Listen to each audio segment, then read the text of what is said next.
Miks sai ühest kohast, kus pole suurt jõge, loomulikku sadamat ega palju haritavat maad, üks maailma tähtsamaid linnu? Vastus ei alanud kuninga, templi ega suure armeega. Kõik algas veest. See on Jeruusalemm, iidne linn, mis asub kõrgel ja kivisel Juudamaa mägedes. See asub Vahemere ja Surnumere vahel.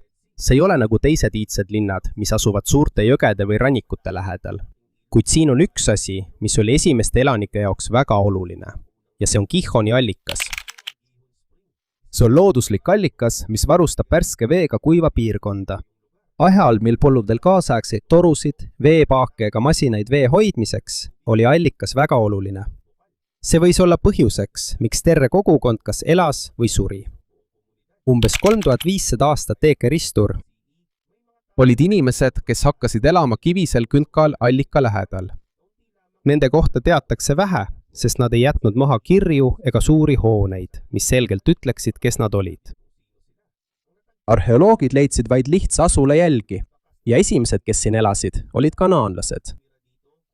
See tähendab, et enne kui Jeruusalemmast sai religiooni, poliitika ja sõjakeskus, siia rajati kõigepealt väike asula, sest siin oli veeallikas. Kui elanikke tuli juurde, kasvas ka asula. Nad ehitasid maju ja toiduhoidlaid ja kaitserajatisi, mis kaitsesid nende kogukonda. Kuid kõige tähtsam, mida nad pidid kaitsma, oli Gihoni allikas. Muistsel ajal ei piisanud linnale ainult vee olemasolust. Nad pidid ka kindlustama, et vaenlased ei saaks allikat vallutada ega veevarustust katkestada. Kui vaenlane kontrollis allikat, võis kogu linn veest ilma jääda ja olla sunnitud alla andma. Seetõttu ehitasid kaananlased Gihoni allika ümber suuri müüre ja muid kaitserajatisi. Nad kasutasid raskeid kive, et kaitsta allikat ja selle ümbruses elavaid inimesi. See näitab, et kuigi Jeruusalemm oli tol ajal veel väike linn, oli selle kaitsmine juba siis väga oluline. Nad ei kaitsnud ainult maju ja vara. Nad kaitsesid ka oma eluallikat. Jeruusalemm asub piirkonnas, mida nimetatakse Kaananiks. Ja lisaks Jeruusalemmale asuvad Kanaanis ka Palestiina alad, Liibanon, Jordaania ja Süüria. Tegelikult elas selles piirkonnas varem palju iidseid rühmi. Üks neist olid kaananlased. Kogu Kaanani üle ei valitsenud üks kuningas. Selle asemel oli Kaanan jagatud paljudeks eraldiseisvateks linnadeks. Ja igal linnal oli oma juht, oma armee ja oma valitsus. Linnad tegelesid omavahel kaubandusega ja sõlmisid liite kaitseks. Kuid mõnikord sõdisid nad ka omavahel maa, vee ja võimu pärast. Kuna Jeruusalemm oli väike ja ümbritsetud tugevamate linnade ja võimude poolt, ta pidi liituma mõne võimsa riigiga, et end kaitsta. Ja see riik oli Egiptus. Umbes 14. sajandil Kristus. Jeruusalemm ja teised Kaanani linnad olid juba tugeva Egiptuse mõju all. See on tõsi, sest seda on näha iidsetest dokumentidest, mida nimetatakse Amarna kirjadeks. Amarna kirjad on sõnumid, mis on kirjutatud savitahvlitele. Need saadeti Kaanani erinevate linnade valitsejate poolt Egiptuse vaaraole. Ühe kirja saatis Jeruusalemma valitseja. Selles sõnumis palub ta vaaraolt sõjalist abi, sest tema linn on ohus. See näitab, et isegi iidsetel aegadel ei olnud Jeruusalemm rahulik. Kohalikud rühmad ja naaberlinnad võiklesid maa ja võimu pärast. Sel ajal ei olnud Jeruusalemm veel 3 suure religiooni keskus. See ei olnud veel võimas pealinn, milleks seda hiljem tuntakse. See oli alles väike linn.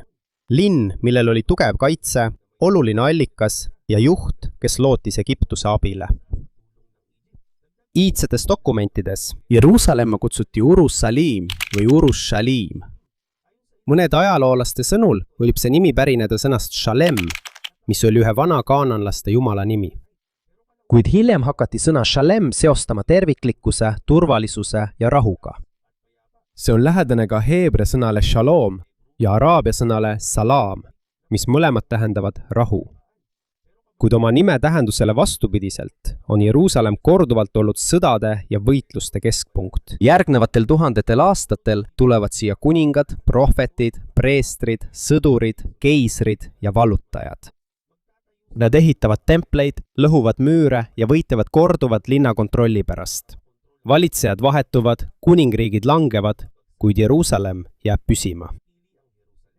Ja väike asula, mis sai alguse ühe allika lähedal, muutub järk-järgult pühaks linnaks judaismi jaoks. Kristluse ja islami jaoks. 3 religiooni, millel on olnud suur mõju maailma ajaloole. Ja nüüd lähme tagasi. Kui Egiptuse võim Kaananis nõrgenes, läks Jeruusalemm jebuslaste kontrolli alla. Nad olid iidne rahvaste rühm, kes elasid Kaananis ja umbes 1000 teed Kristor tuli juht, kes muutis Jeruusalemma rolli. Tema nimi oli Taavet. Heebrea piibli järgi. Taavet oli endine karjane Betlemmast, kellest sai sõdalane ja hiljem kuningas. Pärast seda, kui ta ühendas Iisraeli hõimud, ta vallutas Jeruusalemma jebuuslastel. Kuningas Taavet valis Jeruusalemma pealinnaks, sest see ei kuulunud ühelegi suurele Iisraeli hõimule. See tähendab, et see ei olnud varem ühegi hõimu keskus. Seetõttu oli teistel hõimudel lihtsam seda oma ühendatud kuningriigi pealinnana aktsepteerida. Vallutatud Jeruusalemma osa nimetati Taaveti linnaks. Siia rajas Taavet oma valitsuse. Väikesest kaananiitide ja jebuslaste linnast sai nüüd Jeruusalemma võimukeskus. Kuid linn ei muutunud tähtsaks ainult poliitika tõttu. Taavet tõi Jeruusalemma ka lepingu laeka. Hebrea piibli järgi see on püha laegas, mis on seotud Jumala ja iisraellaste vahelise lepinguga. Väidetavalt hoiti selles kivitablette, millel olid kirjutatud Jumala käsud. Kuna lepingu laegas oli nüüd Jeruusalemmas, linnast sai ka jumalateenistuse keskus. Taavet soovis sellele püstitada püsiva templi, kuid piibli loo järgi tema ei ehitanud templit. See ülesanne anti tema pojale, Saalomonile. Saalomonist sai kuningas umbes 10. sajandil e.Kristus. Tema valitsemise ajal ehitati väidetavalt esimene tempel Jeruusalemma kõrgele alale, mida hiljem tunti kui Templimägi. Oluline on selgitada, et enamik üksikasjalikke lugusid Taavetist, Saalomonist ja esimesest templist pärinevad Heebrea piiblist. On olemas arheoloogilisi tõendeid, mis näitavad, et tol ajal oli Jeruusalemmas linn ja organiseeritud kuningriik. Kuid ajaloolased uurivad endiselt Taaveti ja Saalomoni kuningriigi suurust ja tegelikku võimu. Kuningate raamatu järgi kasutati templi ehitamisel Liibanoni seedripuitu ja kive, mis olid eelnevalt ettevalmistatud enne ehitusplatsile toomist. Seetõttu öeldakse, et peahoone ehitamise ajal ei olnud vaja kasutada tugevaid haamreid ega meisleid. Templi kõige sisemises osas asus ruum, mida nimetati kõige pühamaks. Seda peeti hoone kõige pühamaks osaks. Juudi traditsiooni kohaselt ainult ülempreester võis sinna sisse minna ja ta tegi seda vaid kord aastas erilisel päeval. Tänu sellele templile ei olnud Jeruusalemm enam lihtsalt kuningriigi pealinn. Sellest sai ka iisraelaste usu keskpunkt. Kuid kuningriigi ühtsus ei kestnud kaua. Kui Salomon suri, tekkis tõsine tüli juhtimise ja kodanike raskete kohustuste üle. Selle tõttu jagunes kuningriik. Põhjahõimud moodustasid Iisraeli kuningriigi. Jeruusalemm ja maa lõunaosa said Juuda kuningriigiks. Jeruusalemm ja Juuda pealinnaks, aga see nõrgenes veelgi. Seda ümbritsesid tugevamad riigid, kes soovisid kontrollida piirkonna maid ja kaubateid. Järgmistel sajanditel ründasid Jeruusalemma mitu korda ja sundisid seda andamit maksma. Kui naaberriikidest impeeriumid tugevnesid, Juuda kuningad pidid valima, kas võidelda või alistuda, et päästa linna. Üks suurimaid ohte saabus kuningas Hiskia ajal. Kuningas Hiskia oli Juudamaa kuningas ja Jeruusalemm oli selle pealinn. Umbes 8. sajandi e.Kristuse lõpus. Assüüria impeerium laienes kiiresti. See oli üks tugevamaid ja kõige rohkem kardetud sõjalisi jõude muistsetel aegadel. See hävitas kuningriigid, kes keeldusid allumast või andamit maksmast. Assüüria oli juba vallutanud Iisraeli põhjakuningriigi. Paljud selle elanikud tapeti, aeti kodudest välja või viidi impeeriumi teistesse piirkondadesse. Hiskia teadis, et Jeruusalemm võib olla järgmine. Seetõttu kindlustas ta linnamüüre ja parandas linna veevarustust. Sellega on seotud iidne käik, mida tänapäeval nimetatakse Hiskia tunneliks või Siloami tunneliks. See käik on üle 500 meetri pikk ja kaevatud kõva lubjakivi alla. See toob veekihoni allikast Siloami tiiki, mis asub linna kaitstud osas. See on piiramise ajal väga oluline, isegi kui vaenlane ümbritseb Jeruusalemma. Inimestel sees on ikka veel veeallikas. on öeldud, et tunnelist leiti ka iidne kiri, mis kirjeldab, kuidas 2 rühma kaevasid eri suundadest, kuni nad maa all kohtusid.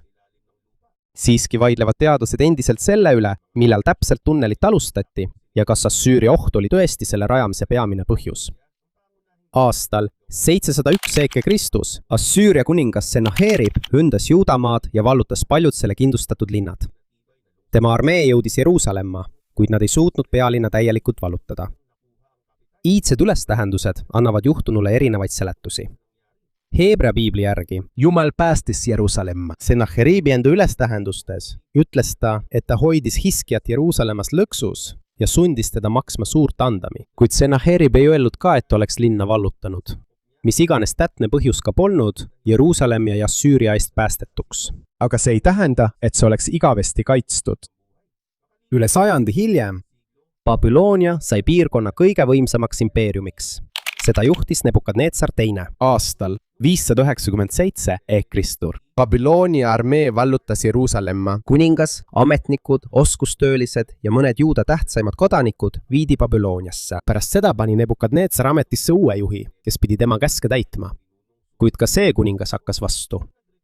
Selle tõttu tuli Babyloonia armee tagasi umbes 586 või 587 enne Alimata. Jeruusalemm langes taas.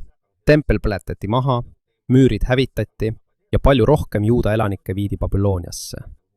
See oli Juuda kuningriigi ja esimese templiperioodi lõpp. Välja saadetutele ei kadunud ainult maa ja kodu. Nad kaotasid ka oma pealinna, kuninga ja templi. Need olid asjad, mis olid kaua olnud nende identiteedi keskmes. Kuid isegi võõral maal olles ei kadunud nende usk ega kultuur. Nad kogunesid endiselt, palvetasid ja hoidsid oma traditsioone.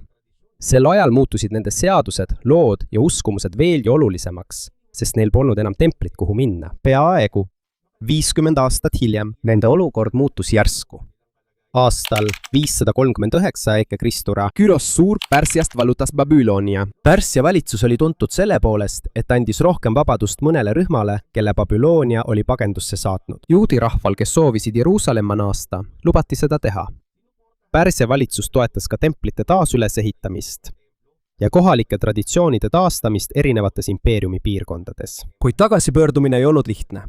Jeruusalemm oli hävinenud. Tagasi tuli vaid väike osa endisest elanikkonnast ja neil tuli peaaegu kõigega otsast alustada. Esmalt korrastati jumalateenistuse paik.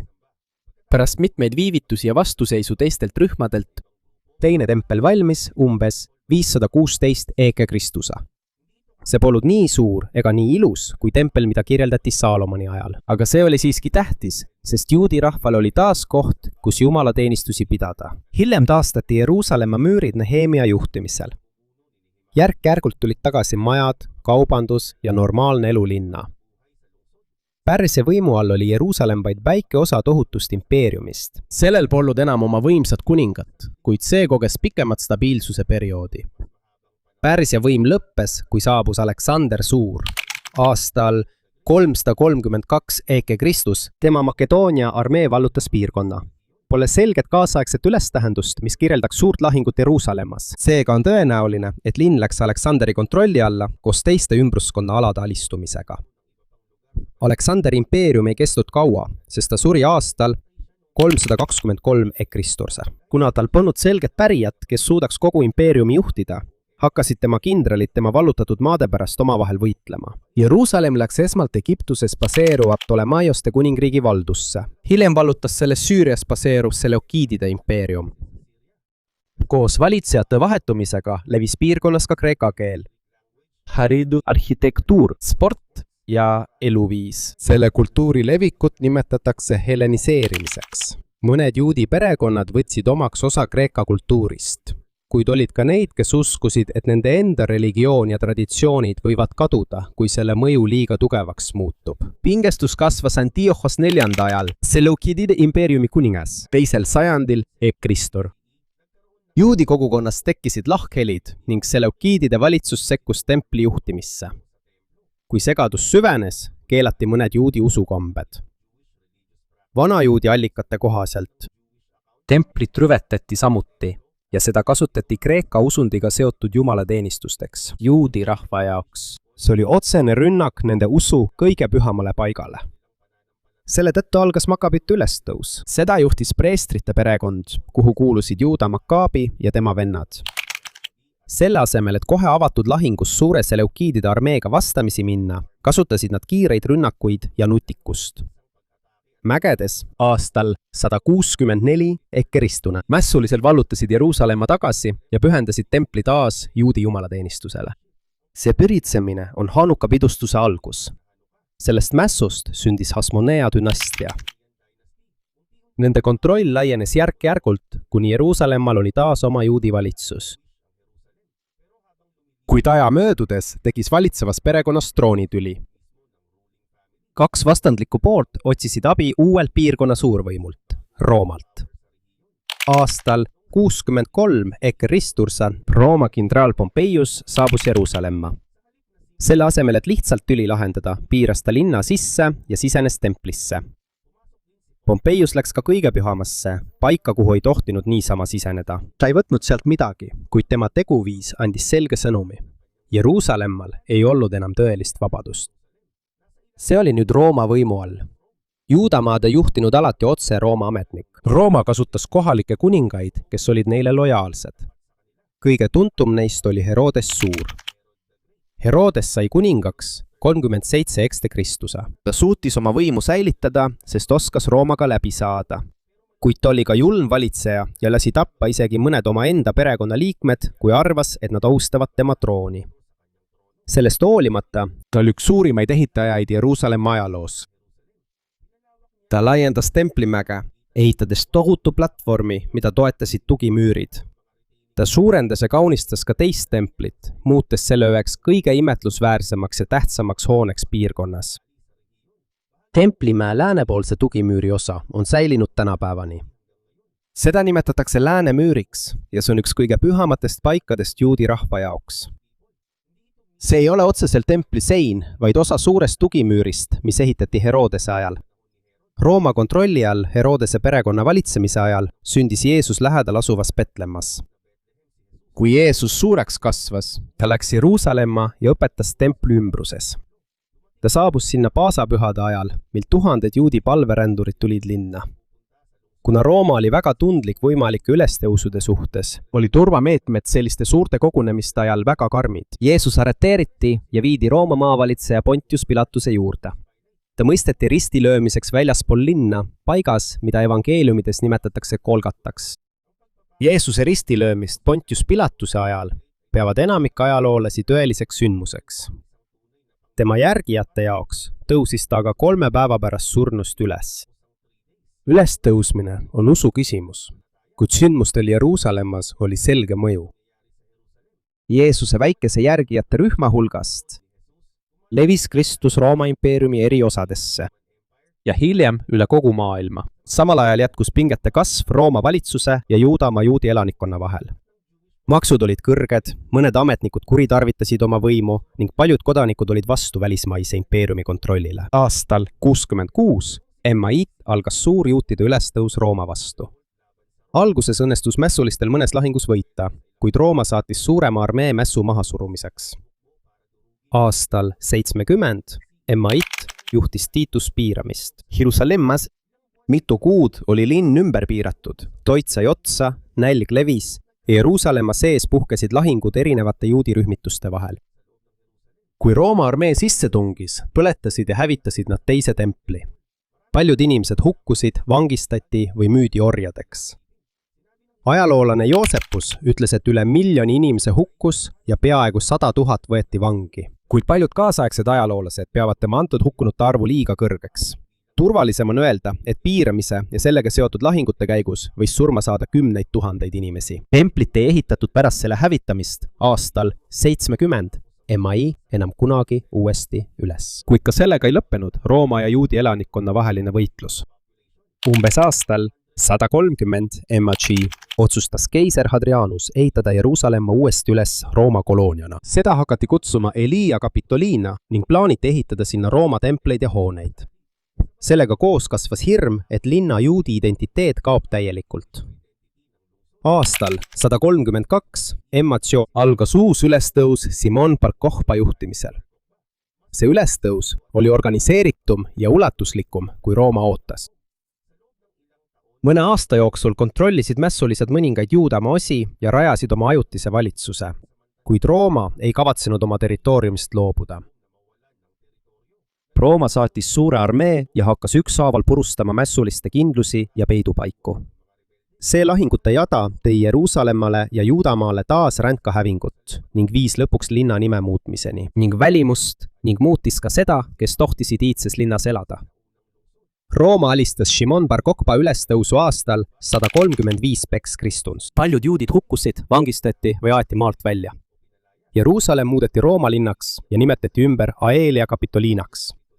Rooma muutis ka Juudamaa nime ning nimetas selle ümber Süüria Palestiinaks. Peaaegu 200 aastat hiljem tugevnes kristlus Rooma impeeriumis. Aastal 313 MAI keiser Konstantinus lubas kristlastel vabalt oma usku praktiseerida. Tema ema Helena läks Jeruusalemma ja näitas kohta, mida peetakse ristilöömise paigaks, kus Jeesus maeti ja taas ellu ärkas. Siia ehitati Püha Haua kirik, mis on tänaseni üks kristlaste kõige pühamatest paikadest. Aastal 614 MAI Pärsia impeerium ründas Jeruusalemma ja palju kirikuid hävitati. Bütsantsi impeerium vallutas selle tagasi, kuid nende kontrolli ei kestnud kaua. Aastal 638 Jeruusalemm läks moslemite võimu alla kaliif Umari ajal. Islami traditsiooni kohaselt on Jeruusalemm oluline, sest siin tõusis prohvet Muhammad oma öisel rännakul taevasse. Seetõttu ehitati 7. sajandi lõpus kaljukuppel, Dome of the Rock, ja samasse kompleksi ka Al-Aqsa mošee. Kohta, mida juudid nimetavad templimäeks, kutsuvad moslemid Haram al-Sharifiks. See on judaismi kõige püham paik ja üks islami kõige pühamatest paikadest.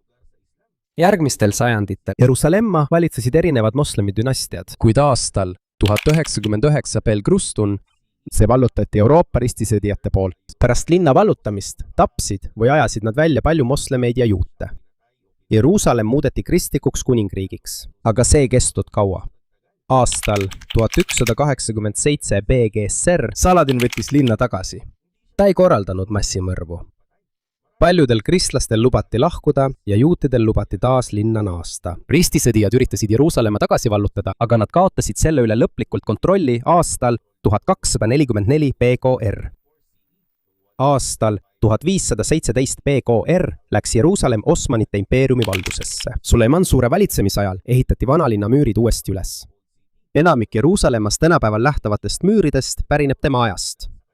Linn jäi peaaegu 400 aastat Osmanite võimu alla, kui saabus 19. sajand. Kasvas juutide arv, kes Palestiinasse kolisid.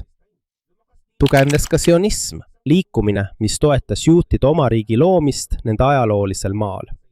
Kuid araablaste jaoks, kes olid seal juba ammu elanud, tekitas see hirmu, et nad võivad kaotada oma maa ja võimu. Esimese maailmasõja ajal kaotas Osmanite impeerium. 1917 aasta detsembris Briti armee sisenes Jeruusalemma. Pärast sõda Suurbritannia valitses Palestiinat, aga pinge juudi ja araabia elanikkonna vahel ainult kasvas. Aastal 1947 Ühinenud rahvaste organisatsioon tegi ettepaneku jagada Palestiina juudi riigiks ja araabia riigiks. Jeruusalemm pidi saama rahvusvaheliseks territooriumiks. Peamised juudi juhid võtsid selle vastu, kuid araabia juhid lükkasid selle tagasi. 1948 aasta mais asutati Iisrael ja algas sõda naaberriikide araabia riikidega. Pärast sõda jagati Jeruusalemm kaheks. Iisrael kontrollis Lääne-Jeruusalemma, Jordaania kontrollis Ida-Jeruusalemma, sealhulgas Vanalinn, Läänemüür, Templimägi ja Püha Haua kirik. 19 aasta jooksul oli linn jagatud Tara, Müüri ja Okastraadiga. 1967 aasta juunis puhkes taas sõda. 6-päevases sõjas vallutas Iisrael Ida-Jeruusalemma ja kogu Vanalinna. Sellest ajast alates peab Iisrael kogu Jeruusalemma oma pealinnaks. Palestiinlased tahavad aga, et Ida-Jeruusalemm oleks nende tulevase riigi pealinn. Seda ei tunnista suur osa rahvusvahelisest kogukonnast Iisraeli alaliseks omandiks. Siani vastutab Al-Aqsa kompleksi igapäevase haldamise eest endiselt islami vakf, samal ajal kui Iisrael kontrollib selle ümbruse turvalisust. Jeruusalemma küsimust on väga raske lahendada, sest see on püha 3 suurele religioonile. seal asub Lääne müür juutide jaoks. seal asub Püha Haua kirik kristlaste jaoks. Ja seal asuvad Kaljukuppel ja Al-Aqsa mošee moslemite jaoks. 3 religiooni seostavad oma usu ühe väikese linnaga. Seetõttu Jeruusalemmas üks sein, kivi või maatükk ei ole lihtsalt tavaline koht. see on seotud religiooni, ajaloo ja miljonite inimeste identiteediga. Paljud impeeriumid on Jeruusalemma vallutanud, aga kõik nad on langenud, ainult Jeruusalemm on jäänud püsima.